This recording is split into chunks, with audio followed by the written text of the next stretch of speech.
My name's Chris Higgins. Myself and my family, we moved here into the Machynlleth area in 2010. I obviously don't come from here. We moved down here from Edinburgh. My wife got a job at the University of Aberystwyth. I was working for the University of Edinburgh. When we moved here, we initially thought of staying in Aberystwyth, but I'd been down here in the late 1980s at the Centre for Alternative Technology doing a course in organic gardening, and I thought it's a much more interesting area than Aberystwyth. So we lived in this area, and I kept working for Edinburgh University up until 3 years ago, where I took voluntary severance, and since then I've been doing projects that interest me and some voluntary work here and there. What is the Mixed Farming Histories and Futures project? The Mixed Farming Histories and Futures project, it's a leader funded project. That's Rural Development Programme European money, which is funnelled through the county councils. So it's jointly funded by the leader programme in Powys, Ceredigion and Gwynedd. We're concentrating on the Ddyfi biosphere area.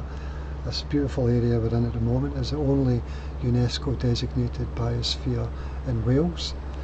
The aim of the project is to encourage a movement towards more sustainable farming here in Wales, and it's based on the recognition that mixed farming, that's farming that involves growing crops as well as the raising of livestock, was a lot more common in Wales up until relatively recently, and that's exemplified by looking at old maps, specifically the unpopular tithe maps from the mid-19th century that we used to tax Welsh farmers in order to raise money for the established church in Wales.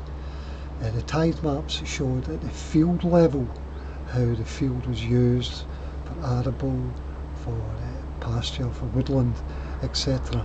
And the thing that's very striking is when you look at these old maps, arable was a lot more extensive in the past.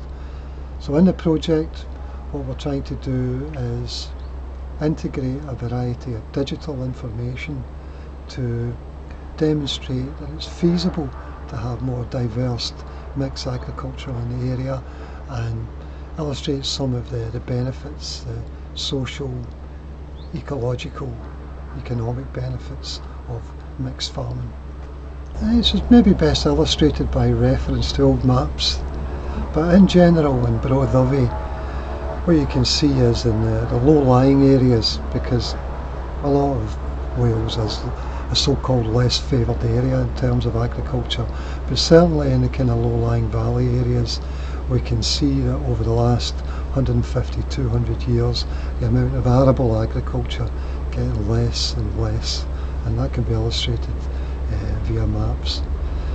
At the field level, at the kind of the parish or the county level, we can look at statistical returns, and we can see, like from 1840s onwards, the amount of acreage that was under arable, and these parishes that we're looking out at right now, Machynlleth and Llanwrn parish, 1840 was about 1,000 acres recorded as being under arable cultivation, and I think that survey data is quite good because they tax people based upon it. Part of your project involves recording personal histories, and you've done several interviews with people in Bro Ddyfi.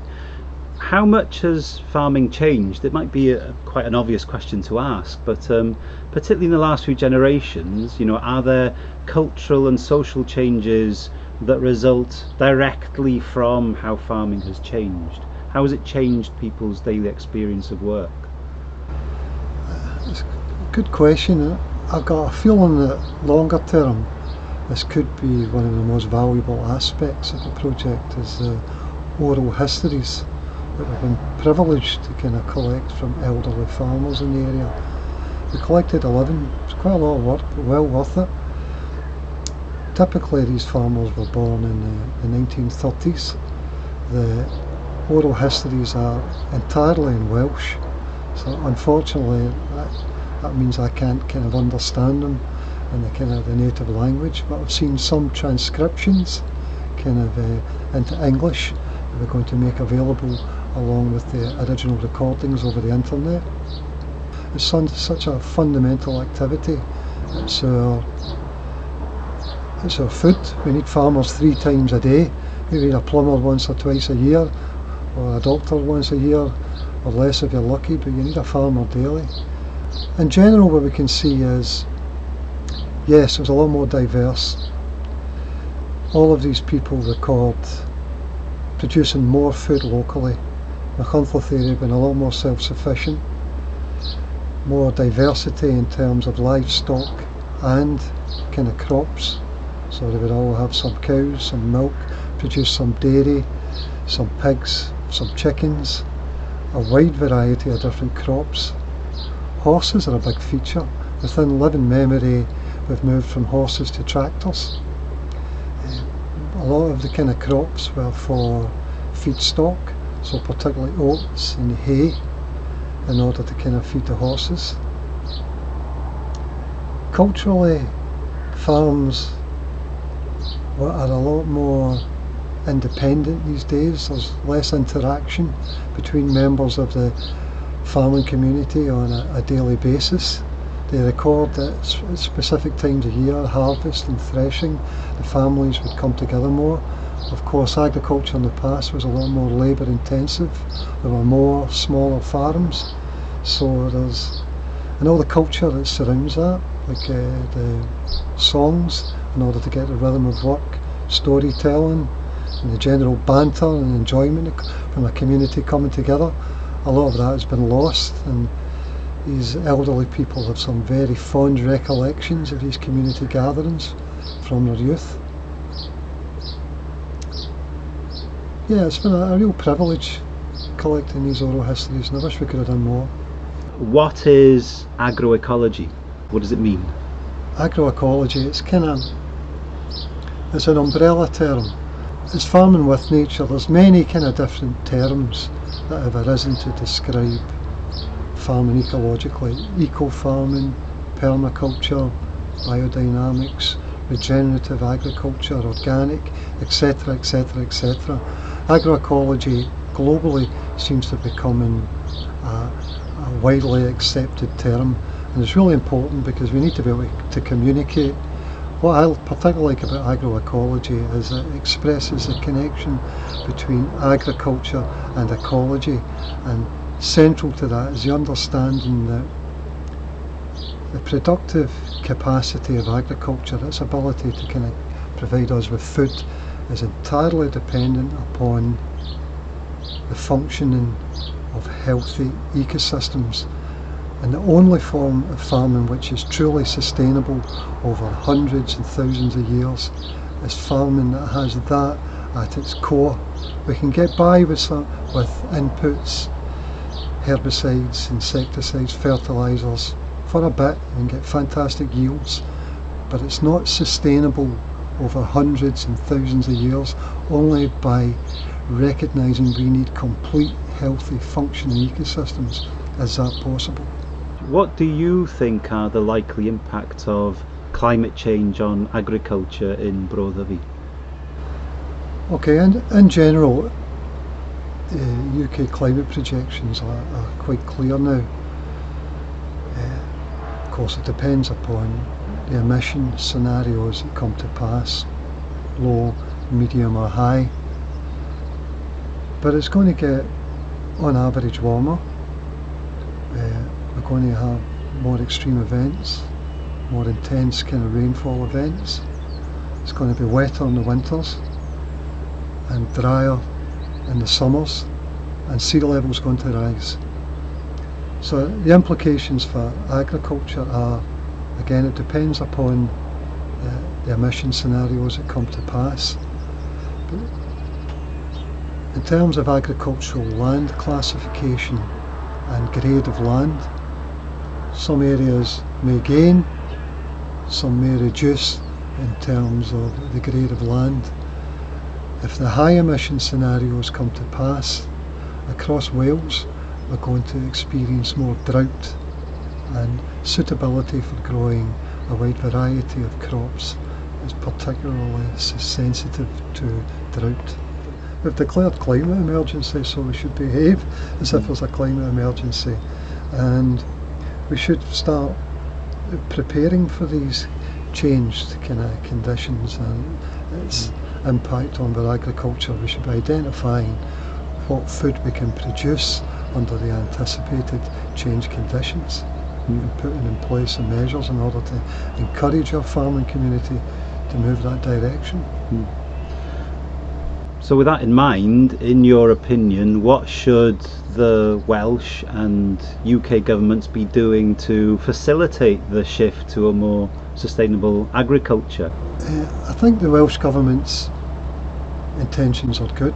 The Environment Act and the Wellbeing of Future Generation Act have been seminal pieces of work, and I think their plans for changing the agricultural subsidy system are going in the right general direction. Farmers are not going to get paid just for owning agricultural land now, they're going to get paid public money for public goods. But I personally would like to see it kind of extended, and a recognition that the market economy that Wales exists within is broken, and farmers aren't getting paid sufficient for the food that they produce. So food production should continue to be subsidised, specifically food production that helps address the climate emergency, biodiversity crisis, and the need to have sustainable food production that gives us greater food security and self-sufficiency here in Wales, because we've allowed ourselves to become specialists in the area, and as the coronavirus crisis illustrated, we're not very self-sufficient anymore. We're dependent upon long, fragile, global supply chains, and in the future we're likely to see more volatility and perturbations, especially from climate change. And it'd be irresponsible for our politicians not to factor that in and encourage us to be more self-sufficient in terms of food production.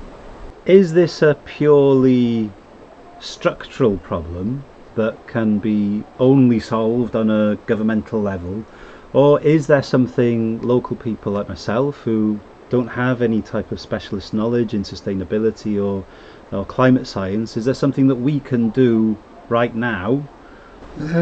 Well, the first thing you could do is buy local.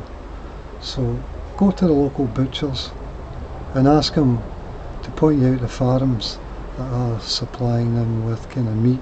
We're very fortunate in Machynlleth, and we're one of the last places in Wales that's got a small independent local abattoir. So shop local, buy local meat, buy locally fresh, locally produced vegetables. There's an increased number of people in the area growing food. If there's any dairy products or bread, there's opportunities to buy local. We're fortunate in Machynlleth, and it's been historically quite a progressive area. I think the Centre for Alternative Technologies gets something to do with that. So there's plenty of opportunities to get involved locally. The Town Council was the first in Wales to declare a climate emergency, and there's a number of working groups you can get involved in, and there's plenty volunteering opportunities locally as well. And of course, lobby your local politicians. I want to ask another question if I can, and it's to do with food prices mainly, in that one of the barriers that people perceive to eating local food is that there's the perception and often the reality that it's more expensive than the food we have in the supermarket. Considering the economic projections after coronavirus, the fact that we're almost certainly going to be facing a severe recession, if not a depression, people are going to have less money in their pockets.